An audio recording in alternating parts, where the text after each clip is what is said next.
L'idée du jour, on ne l'a pas trouvée dans l'intérieur, on l'a trouvée chez nos voisins. Et ouais, les voisins de bureau sympas, ça existe. Nous, ils s'appellent Mider et Renaud. Pour des raisons obscures, on les appelle aussi Chapi et Chapeau. Mais bon, bref. Lorsqu'ils nous ont expliqué qu'ils avaient littéralement transformé en boule à facettes le meuble Ikea que tout le monde a, on s'est dit que ça valait le détour. C'est Renaud qui nous fait la visite.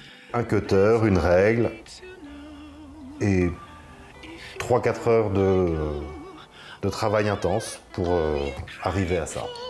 Bien, merci Renaud pour la visite et pour le mode d'emploi, on y va. Il vous faudra un meuble que tout le monde a, donc forcément vous l'avez, ou un objet que vous voulez sublimer, un cutter, de l'acétone et une plaque de miroir mosaïque adhésive. Total 65 € et des brouettes. Et pour les explications, on a trouvé notre spécialiste chez Weber Métaux, c'est là qu'on a dégoté notre boule à facettes vendue au mètre. Ça s'appelle un miroir mosaïque adhésif. C'est juste, ça s'appelle aussi comme ça. Et ça se pose comment?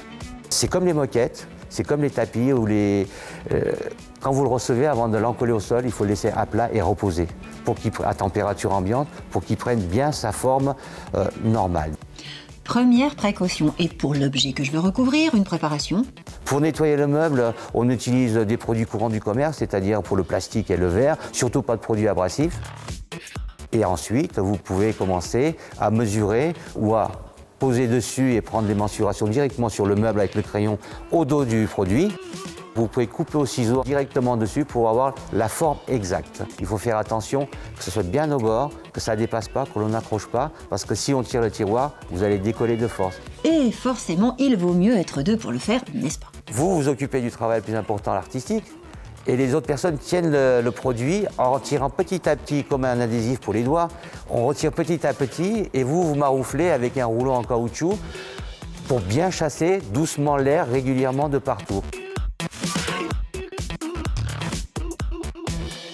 Et bien maintenant, vous savez transformer n'importe quel objet en disco queen, un chouïa cher mais tellement jubilatoire. Ruez-vous sur les explications, elles sont sur parispremière.fr, rubrique intérieur.